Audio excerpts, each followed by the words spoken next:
RSCCT, Red San José Radio, la nueva expresión radial. Buenos días. El equipo laico al servicio de la pastoral, a través del Instituto de Formación para Laicos al servicio de la pastoral parroquial, presentan Sagales del Buen Pastor.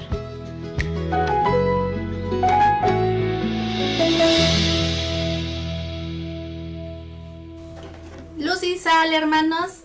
Reunir y servir. Muy buenos días, hermanos. Con gusto les doy la más cordial bienvenida a esta nueva emisión del programa Sagales del Buen Pastor, Arquidiócesis de Toluca. Gracias a todos los que nos sintonizan a través de la red de San José Radio en el 106.9 FM y a través de internet en www.encuentraconlaverdadradio.com. Y a todos los que nos escuchan en la página oficial de Facebook, Programa Sagales del Buen Pastor de la Arquidiócesis de Toluca. Les saluda su hermana en Cristo, Liz Sandoval, alumna de posgrado 2 y directora del primer grado de la parroquia de San Andrés Apóstol en Calimaya. En esta ocasión nos acompañan dos queridos hermanos que tenemos la gran dicha que estén aquí con nosotros. Bienvenidos. ¿Qué tal? Buenos días. Soy el hermano Roberto Camacho. Soy el coordinador regional de la zona de Lerma y me encuentro en la parroquia de Santa Clara de Asís en Lerma. Actualmente curso el 9º grado. Muchas gracias, bienvenido. Luz y sal, hermanos, buenos días. Soy la hermana Yolanda Vargas. Actualmente estoy cursando el 9º grado en nuestro Instituto de Formación y también pertenezco a la parroquia de Santa Clara de Asís en Lerma. Bienvenida, hermana Yola. Gracias por estar con nosotros y reflexionar esta lección. Nos ponemos en la presencia de Dios en el nombre del Padre, del Hijo y del Espíritu Santo. Amén. Amén. Señor y Dios nuestro, permítenos ser instrumentos de formación para nuestros hermanos, para que reunidos en tu presencia podamos darles a conocer tu palabra y tu reino se extienda a todo el mundo. María Santísima, asístenos en esta asamblea eclesial. Amén. Amén. En esta ocasión reflexionaremos la lección número 17 del primer grado del Instituto de Formación para Laicos al servicio de la... Nos muestra por qué es rey y cómo es legitimizado este reino, ¿no? Y nos da a conocer también cómo va a ser este reino y cómo se instituyó. Pues no habría rey si no existieran personas a las cuales gobernar, ¿verdad? Y ahora bien, en esta lección número 17, Cristo nuestro mediador, lo consideraremos como el único sumo y eterno sacerdote. Recordemos, hermanos míos, que estamos viendo nuestra segunda parte del temario del primer grado llamado Cristología y viendo las diversas facetas y funciones que Cristo nos da para que lo conozcamos, aprendamos a amarle y posteriormente seguirle, ¿no? Pero con esa fidelidad y ese amor con el que nos merece, ¿no? Pues nadie puede amar lo que no conoce. Para ir adentrándonos en el tema, es importante que entendamos la función sacerdotal. ¿Qué es esto? Hermano Roberto, ¿qué es el sacerdocio? ¿Cuál es su función? Sí, hermana.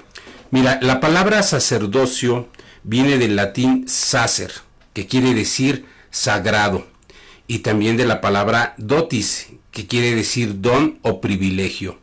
Por lo tanto, podríamos decir que el privilegio de ejercer los dones sagrados es el sacerdocio, ¿verdad? Este sacerdocio es conferido por Dios. Sus funciones es la de representar al pueblo ante Yahvé y hacer la representación de Yahvé ante el pueblo, ¿sí? El sacerdote debe tener un espíritu de dedicación personal a esta función sobre cualquier otra actividad. ¿Qué quiere decir esto?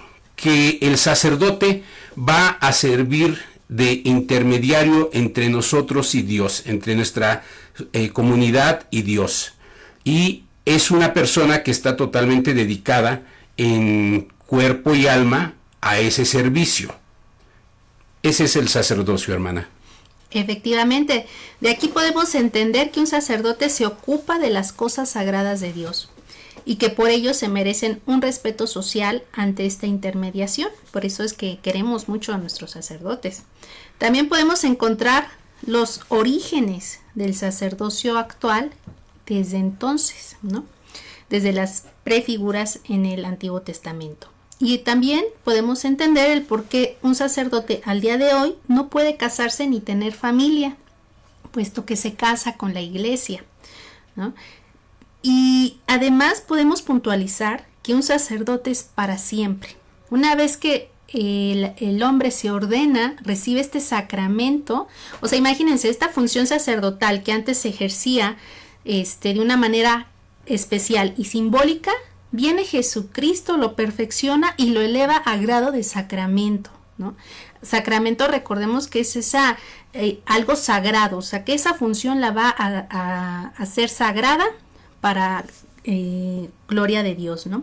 Y una vez que reciben este sacerdocio, se vuelve eterno, es decir, que va a ejercer ese sacerdocio en la tierra y en el cielo, ¿no? Entonces, aunque el sacerdote por cualquier circunstancia el día de hoy ya no ejerza esta función sacerdotal, no significa que va a dejar de ser sacerdote, porque una vez impuesto este sacramento es para siempre y va a trascender la vida, ahora sí que hasta la vida eterna.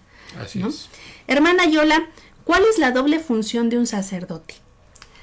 Bien, como nos comentaba nuestro hermano, el sacerdote es un intermediario entre Dios y los hombres y tiene una doble función porque ante Dios el sacerdote representa al pueblo que por su mediación eleva su oración, eleva sus plegarias, sus peticiones, adora a Dios, le presenta todas sus necesidades. Viceversa, ¿verdad? Ante el pueblo, el sacerdote representa a Dios, a ese Dios que lo ama, que lo protege de sus enemigos, que remedia sus necesidades, que lo cuida, ¿verdad? Y nos protege. Por ejemplo, un ejemplo de esto lo podemos ver pues cuando nosotros estamos en la Santa Misa, a la hora que estamos haciendo la oración del Padre Nuestro, pues el sacerdote eleva sus manos hacia el cielo en señal de que en ese momento él está elevando la oración de sus fieles hacia Dios, ¿verdad? Por esto pues es tan importante que nosotros aprendamos a amar y a respetar a nuestros sacerdotes, porque ellos son pues el puente que tenemos para poder elevar nuestras plegarias y nuestras peticiones hacia nuestro Padre Dios. En efecto, ya vimos en lecciones anteriores el magisterio o la doctrina de Cristo, la realeza de Cristo, y ahorita estamos conociendo esta tercera función, la de ser sacerdote. Vemos cómo se van entrelazando poco a poco de tal manera que una persona puede ejercer estas tres funciones sin problemas. Sin embargo, en el Antiguo Testamento vemos que Dios elegía a las personas, a los profetas, y les daba una función. Podemos ver, que ahorita lo vamos a ver un poquito más adelante, que podían ejercer funciones sacerdotales sin ser sacerdote. O, por ejemplo, en el caso de Samuel, que era sacerdote y también era juez al mismo tiempo. O en el caso de David, ¿no? Que era rey y era profeta. Y bueno, ¿qué podemos hablar de los profetas en sí, no? También, aparte de proclamar todas las profecías, también se dedicaban a amonestar y señalar los caminos de conversión al pueblo. Y bueno, con esta doble función que nos comentas, hermana Yola, pues vemos cómo se van entrelazando, ¿no? Ahorita lo vamos a platicar más. Y vemos que nosotros, como miembros de la iglesia, por medio del bautizo, ejercemos ahora estas tres funciones: sacerdotes, profetas y reyes, ¿verdad? A diario las vamos a ir trabajando como parte de la tarea de llevar el mensaje de salvación al hombre hacia todo el mundo. Y es aquí donde vemos surgir la figura que los profetas fueron dibujando del Mesías. O sea, no es... y se nos va a denotar en la promesa del buen pastor. Es decir, los profetas con lo que iban diciendo, dibujan esta figura. Y cuando llega Jesús y empieza a realizar estos milagros de multiplicación de panes, entonces es cuando ellos encajan y por eso lo reconocen como tal. Para esto, hermano Roberto, platícanos cómo es esta figura. ¿Qué nos quiere decir de Cristo buen pastor? Claro, hermana. Mira, ya hemos conocido que el buen pastor conduce a su rebaño hacia un lugar seguro, hacia aguas frescas y pues a pastos abundantes, como nos lo enseña el Salmo 23. Sin embargo, también un buen pastor apacienta el rebaño, cuida a las ovejas, las fortalece y protege a las más débiles, a las enfermas.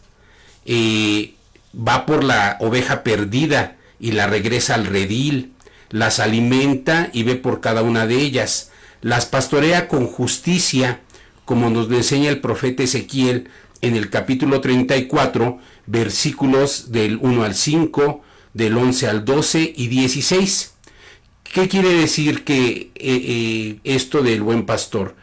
La representación de Cristo buen pastor es ese pastor que va a ver por su rebaño, que es su pueblo, y que va a ver por sus necesidades, que va a estar al pendiente de todo lo que es necesario para su pueblo, que su pueblo tenga alimento, que su pueblo tenga trabajo, que tenga salud.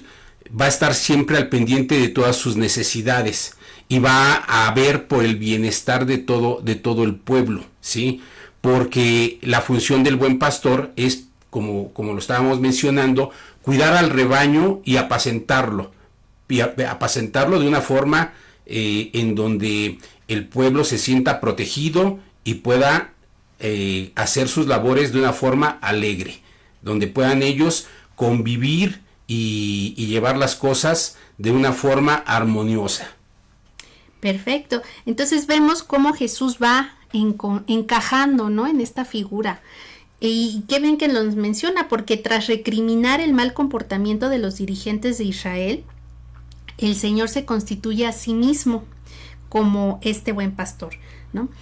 Y Él dice que Él es el pastor bueno para la salvación de las ovejas, y lo vemos en el capítulo de Ezequiel, bueno, el profeta Ezequiel, el capítulo 34, versículos 23-24, que nos dice: yo suscitaré para ponérselo al frente un solo pastor que las apacentará, mi siervo David. Él las apacentará y será su pastor. Yo, Yahvé, seré su Dios, y mi siervo David será príncipe en medio de ellas. Seguramente hemos escuchado esto, pero aquí hay un detalle. Sabemos que entre David y Ezequiel medían 400 años de diferencia. Entonces ya no podemos hablar de David, ya no podemos hablar de Salomón. De aquí es donde viene que el buen pastor va a venir de la casa de David, por lo tanto un descendiente.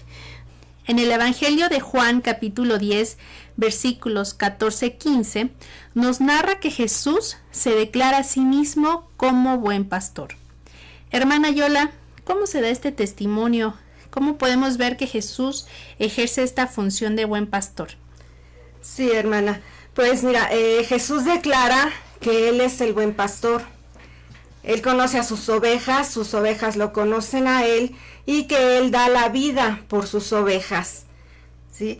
Asimismo, pues él así lo sentía realmente, cuando Él vio a la muchedumbre que se amontonaba, ¿verdad?, para seguirlo, pues Él sintió compasión hacia ellos, porque los vio pues que andaban realmente como ovejas perdidas, sin un pastor. Entonces pues Él le dijo a sus discípulos que la mies es mucha y los obreros pocos, lo cual pues a mí me hace reflexionar, ¿verdad?, que nosotros como servidores pues tenemos mucho trabajo por hacer. Tenemos a nuestro cargo pues se puede decir un rebaño, ¿verdad?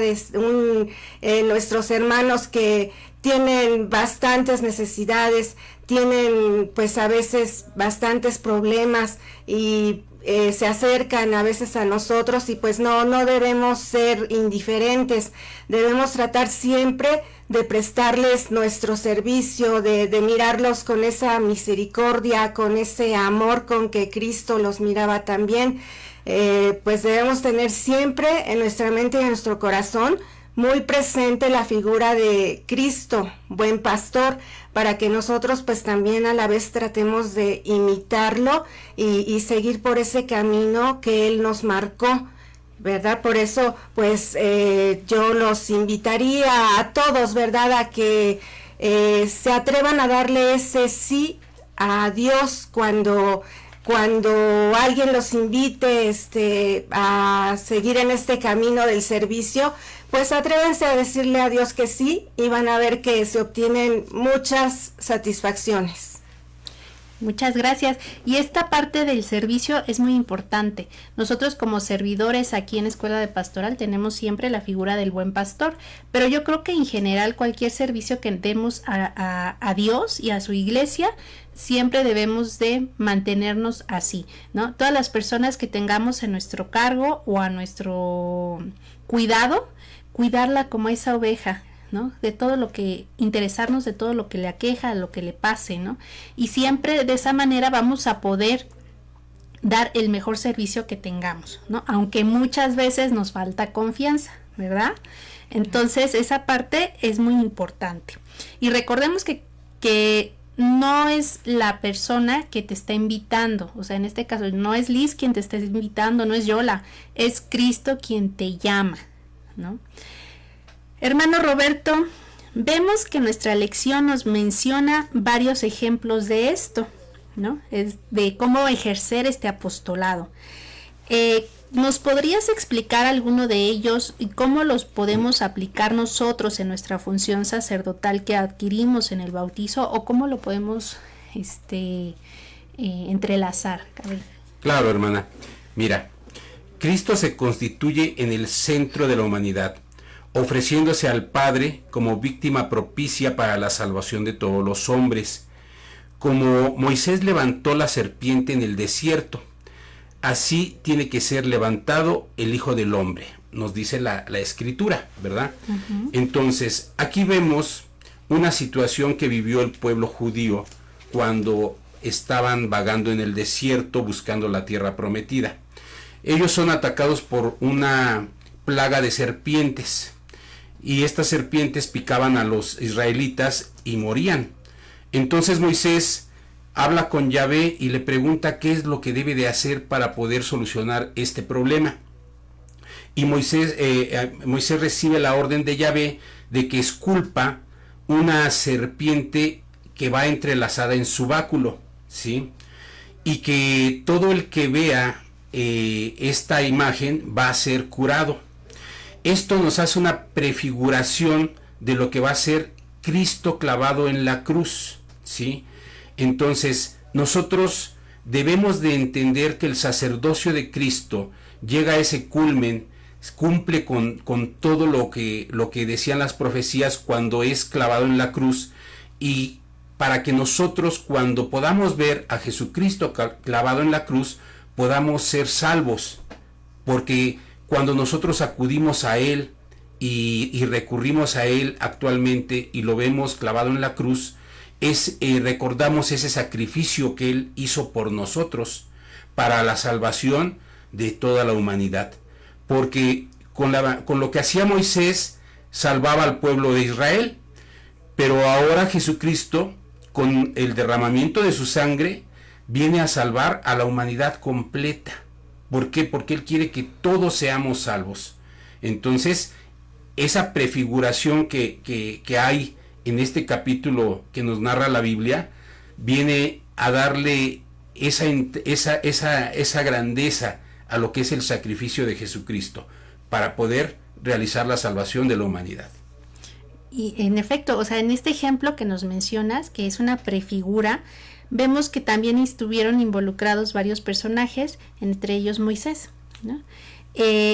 Vemos que Moisés, al ser el intermediario más grande en las Sagradas Escrituras, en el Antiguo Testamento, ejerce la función de la oración, la intercesión, ¿no? Con él empezamos a ver todo esto. Así es. Y esto es muy interesante porque por medio de este ejemplo y de todo lo que hizo Moisés en aquel entonces, nosotros también podemos orar, interceder y ofrecer a Dios todo lo que tengamos con una intención, ¿no?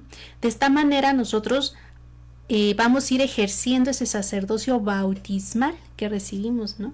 Entonces vemos que todo tiene un origen que va, ahora sí como que Dios lo perfecciona, Cristo lo perfecciona, y al día de hoy nosotros lo podemos seguir trabajando, ¿no? Pero sabemos que el sacerdocio de Cristo tiene características que lo distinguen de cualquier otro sacerdocio, ¿no? Sabemos que Él es santo y pues todo lo que Él hace pues es perfecto. Sin embargo, vamos a ver que hay notas que están vinculados con el sacerdocio que se ejercía en la antigua alianza, y cuando Él ya llega, lo instituye, lo eleva a grado de sacramento, pues lo perfecciona, ¿no? Y al respecto, hermana Yola, ¿nos puedes platicar cuáles son las características del sacerdocio de Cristo? Sí, mira, la primera es que Jesús recibe del Padre la vocación sacerdotal, pues esta solamente es conferida por Dios, ¿verdad? Y vemos que pues es Dios quien da la vocación y elige directamente, Él llama directamente a sus elegidos para este servicio. Sí, la segunda, que el sacerdocio de Cristo es un sacerdocio santísimo, porque es por siempre y para siempre libre de todo pecado. Jesucristo como hombre fue un ser siempre limpio, puro, libre de cualquier pecado. ¿Sí? El tercero es que Cristo entra en el cielo para seguir ejerciendo su sacerdocio ante su Padre Dios. Y pues el cuarto y pues el más importante, creo yo, es que Cristo se ofreció a sí mismo como víctima por excelencia de valor infinito. Pues si antes con el pueblo de Israel la sangre de animales era derramada para el perdón de los pecados, pues ahora con el sacrificio que vino a hacer Cristo, Él se ofreció, ¿verdad? Vino a derramar su propia sangre para que nosotros fuéramos salvos, y por medio de Él y por medio de nuestro bautismo, pues ahora somos dignos, ¿verdad?, de alcanzar la promesa de salvación que su Padre Dios nos hizo para cada uno de nosotros. Qué bueno que nos mencionas todo esto, porque estas acciones manifiestan la clase de sacerdocio que Cristo ejerce. O sea, y que siempre, como bien lo dices, ¿no? O sea, este sacerdocio lo ejerce ya ahorita en el cielo, claro, ¿no?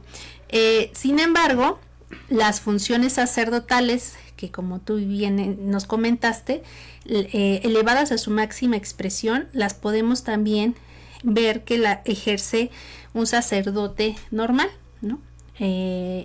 Cuando un hombre es ordenado sacerdote, un hombre común y corriente, tenemos que entender que es un hombre, ¿no?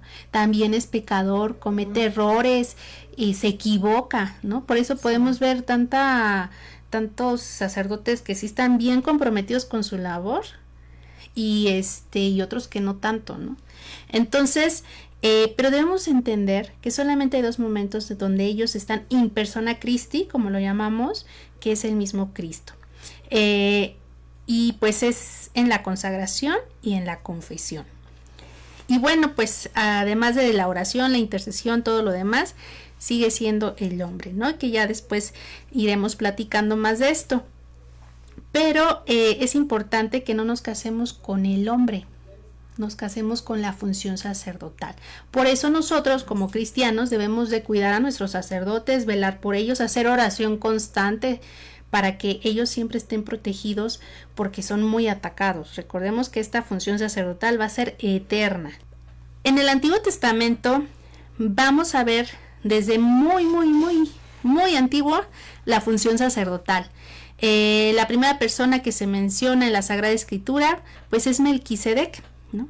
También tenemos a Moisés, a Aarón, la tribu de Leví, ¿no? Y cómo fue tomando estas funciones, o sea, esta función, el sacerdocio tal cual, desde una idea, fue tomando forma hasta lo que hoy conocemos, ¿no? Pues también vamos a ver que Yahvé escogió a estas personas, a estos profetas, como intermediarios para la comunicación con el pueblo. Pues la presencia de Dios producía gran temor, ¿no? O sea, por eso le tenían miedo, así como que no, mejor de lejitos, ¿no? Era una impresión abrumadora. Basándonos en esto, hermana Yola, ¿cómo aparece Moisés, ¿no? ¿Cómo se da esa mediación entre Moisés y Yahvé? ¿Por qué es tan importante? ¿Moisés era un sacerdote? ¿Nos podrías aclarar esta duda? Sí, mira, no, Moisés no era un sacerdote. Moisés era un profeta, pero por la mediación que él hacía entre su pueblo y Yahvé, pues se puede decir que realizaba una función de tipo sacerdotal, como tú lo acabas de mencionar hace un momento, ¿verdad? El pueblo de Israel era un pueblo muy temeroso. Ellos pensaban en un Dios que era digamos malo, o que era castigador, entonces pues ellos sentían mucho temor de comunicarse con Dios. Por eso es que le pedían a Moisés que fuera él su mediador, porque Moisés pues tuvo ese don o esa gracia de poder comunicarse directamente con Dios, y él era el representante de su pueblo ante Dios nuestro Señor. Por eso su función era pues de tipo sacerdotal, aunque era profeta. Qué padre que nos dices esto, porque esta mediación fue muy significativa, y por eso conocemos o consideramos a Moisés como el principal intercesor, ¿no? Y bueno, pues es perdón, importante considerar que esta mediación Cristo la asume como para ser redentor universal, único, eterno y sumo sacerdote. Pues a partir de la encarnación de Cristo, toda la mediación se realiza por él, para hacernos sentir que contamos con su intercesión y presencia ante el Padre, y que él nunca nos va a abandonar. Por eso es uno de nosotros, por eso estamos en comunión. Cada vez que nos unimos a Cristo, estamos con él, ¿no? Y porque Cristo también es llamado el sumo pontífice, ¿no? Hemos conocido este término por ahí y a lo mejor no sabemos ni qué significa. Pontífice significa puente, ¿no? Y si Cristo es el sumo pontífice, pues también por ahí escuchamos que al Papa se le llama el sumo pontífice, ¿no? El Papa pues está cubriendo, es el vicario de Cristo en la tierra. En la actualidad, así es. Entonces él está en lugar de mientras, ¿no? Mientras llega la parucía. Sin embargo, también conocemos con este título al Santo Padre. Y bueno, pues esto es importante. Jesucristo nos dice a sí mismo: nadie va al Padre si no es por mí, ¿no? Y también tenemos otros mediadores, como la Virgen María, ¿no? Los santos. Claro. Y eso, pues ahora sí que podemos llegar a Cristo por medio de ellos. Así que si por ahí nos llamó la devoción a María, la devoción a un santo o algo, no tengamos preocupación, porque todos estos nos van a llevar a Cristo, ¿no? Así es. Y una vez llegando a Cristo, la seguridad es que llegaremos al Padre, ¿no? Por tanto, hermano Roberto, ¿cómo se logra una mediación total y suficiente con Jesucristo? Sí, hermana, mira, la mediación de Cristo entre el Padre y los hombres es descendiente de Dios hacia nosotros, otorgándonos así sus gracias y carismas y favores, y también ascendente de nosotros hacia el Padre, porque en Él encontramos la representación de nuestra adoración y amor, ¿sí? Y hacemos nuestras peticiones, todo en Él, completo y suficiente, pleno. Esta mediación se realiza obviamente pues en todos los aspectos. ¿Por qué? Porque como bien mencionabas tú, Jesucristo es el camino por el cual vamos a llegar al Padre. Él nos lo dice en el Evangelio. Yo soy el camino por el cual ustedes llegarán al Padre. El que me conoce a mí, conoce al Padre. Entonces ahí nos revela esa personificación de Dios que tiene Él por ser hijo de Dios. Ya vimos que Él es rey por herencia, porque viene de la casa de David, porque Él, siendo hijo de Dios, ¿verdad?, hereda esa grandeza, esa realeza. Entonces, como bien decías, Él es el puente por el cual nosotros debemos de atravesar para poder llegar al Padre. Y su intercesión de Jesucristo hacia el Padre es total para toda la humanidad. Y una vez que, inclusive cuando Él sufre su pasión, muere y resucita, cuando regresa al Padre, le dice a los apóstoles: a ustedes les conviene que yo me vaya, porque yo les mandaré un intercesor. Estando ahí María, ¿verdad? Y entonces ya los apóstoles pues reciben al Espíritu Santo como un intercesor. Pero efectivamente María queda como la madre de la iglesia. Ella en ese momento se vuelve la madre de la iglesia. Y es otro camino por el cual nosotros podemos llegar a su Hijo Jesucristo. Y debemos de tener esa fe y esa certeza de que si nosotros recurrimos a su Sagrada Madre, vamos a llegar a Jesús y vamos a llegar al Padre, porque es la promesa que Él nos dio. Entonces, esa es la forma de intercesión que hace Jesucristo con la humanidad. Perfecto, y bueno, ya en otra lección posterior vamos a ver la mediación de María, ¿no? Sí, así Entonces es. vamos a ver que pues María, pues al ser la madre, pues es muy el grande. hijo obedece a la madre. Claro, ¿no? es muy grande su participación en la iglesia, tanto que pues la debemos de reconocer no solo como madre de la iglesia, sino madre de Dios, ¿verdad? Porque es lo máximo.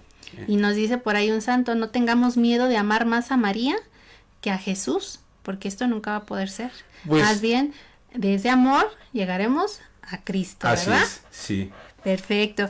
Bueno, pues vemos que con este suceso tan importante podemos ir concluyendo que Cristo sella con su sangre la nueva y eterna alianza. Así es. ¿No? Entonces, a partir de que Él se da a sí mismo, se ofrece de manera incruenta, se renueva ese sacrificio, y ese sacrificio se hace in persona Christi a través del sacerdote, vemos que se sigue ejerciendo ese sacerdocio, y por eso lo entendemos como sumo y eterno, ¿no? Entonces, con su sangre sella la nueva alianza, y a partir de ahí todo cambia hasta lo que hoy conocemos. Obviamente esta iglesia ha caminado a lo largo de 2 siglos, y bueno, pues vemos, pero al final siguen estando presentes estos elementos, estos signos visibles, ¿no? Sí, fíjate, hermana, que yo te haría el siguiente comentario. Yo se lo comento mucho a mis alumnos cuando imparto el curso. Debemos de ser muy conscientes de que Jesucristo, la llegada de Jesucristo, como bien dice en las otras lecciones, marcan el cumplimiento de todas las profecías. Y debemos de ser también muy conscientes de que nosotros ya no estamos esperando al Redentor. El Redentor ya llegó. Y llegó hace 2 siglos, hace 2000 años, ¿verdad? Un poquito más de 2000 años, ¿verdad? Sí. Y debemos de ser conscientes de que ya estamos viviendo el reino de Dios en la actualidad. Ya estamos viviendo el reino de Dios en esta vida terrena. Y debemos de sentirnos muy afortunados, porque nosotros no tuvimos que esperar a que llegara el Redentor. Ya está aquí, está con nosotros. Exacto, entonces ya nada más tenemos que querer, ¿verdad? Así es. Porque esto ya está, ¿no? Y bueno, pues con todo esto reflexionado, pues poco a poco vamos cerrando este tema. Y bueno, pues yo les hago una pequeña pregunta a todos los que nos escuchan, y para que reflexionemos, ¿no? No nos dará tiempo de responderla, pero sí, para que veamos hasta dónde estamos ahorita en nuestra fe. Bueno, pues le damos la debida importancia a este mediador que es Cristo. O sea, realmente vemos, o sea, no lo vemos con esa figura de inalcanzable, o sea, lo vivimos, frecuentamos ese diálogo con este Cristo en el Sagrario, en el Santísimo, realmente lo visitamos. Recordemos que no necesitamos que esté el Santísimo el jueves de 6 a 7, ¿no? Y que por si ya no estuvo, entonces ya no voy. No, hay que ir al Sagrario, ahí Él está 24/7. Nos unimos en comunicación frecuente para ser uno realmente con Él, o en dónde estamos en nuestra relación con Cristo. Bueno, hermanos, pues la pregunta se queda en el aire. Y bueno, pues yo les invito a nuestro hermano Roberto que nos haga una pequeña conclusión, reflexión, un consejo, invitación, no sé, a ver, claro, acerca de todo el tema. Mira, la lección a mí me deja muy en claro, ¿verdad? Cristo es nuestro puente para llegar al Padre. Debemos de reconocerlo como sumo sacerdote, como rey y como el máximo profeta. Y como te decía yo hace un rato, ¿verdad? Debemos de sentirnos afortunados porque nosotros ya conocimos al Redentor. No lo estamos esperando. Ya el Redentor ya estuvo aquí en la tierra, está con nosotros. Y debemos de ser bien conscientes de esa situación. Y debemos de tener en cuenta que Él va a ser, ya hizo su parte. Nosotros tenemos que hacer la nuestra para poder llegar a esa salvación y vida eterna que Él nos promete. Muchas gracias. Hermana Yola, rápidamente. Sí, pues mira, la sangre de Cristo selló nuestra nueva alianza en que Él es el sumo y eterno pontífice y sacerdote para siempre. Sí, entonces pues yo los invitaría, hermanos, ¿verdad?, a que traten de acercarse más a sus sacerdotes, a su parroquia. No tengan miedo, como les comentaba hace un rato, ¿verdad? Cuando alguien les haga alguna invitación para ponerse al servicio de Dios, pues den ese sí, porque es muy necesario. Tenemos mucho trabajo por hacer, hay muchas ovejas que andan descarriadas, ¿verdad? Y pues es parte de nuestro trabajo regresar a todos esos hermanos al buen camino y ponernos siempre al servicio de Dios y de nuestros sacerdotes. Muy bien, muchas gracias. Y bueno, pues concluimos este tema diciendo que Jesús cumple las 3 funciones sacerdotales: profeta, sacerdote y rey. Que como buen pastor cuida, defiende, alimenta a sus ovejas, siendo Él el único mediador en el Nuevo Testamento y siendo un excelente mediador entre el Padre y su pueblo. Pues nadie va al Padre si no es por mí, como bien nos dice. Hermanos, les invito a que busquemos a Cristo, particularmente en el Sagrario, y hablen con Él, contándole todo lo que les aqueja. Y también los animo a seguir formándose en la fe, en el Instituto de Formación para Laicos al Servicio de la Pastoral Parroquial, obra apostólica que ya alcanza 48 años de servicio en la Iglesia. Somos equipo laico al servicio de la pastoral, que esta obra permanezca y se extienda a todo el mundo. Buen día, hermanos, hasta la próxima.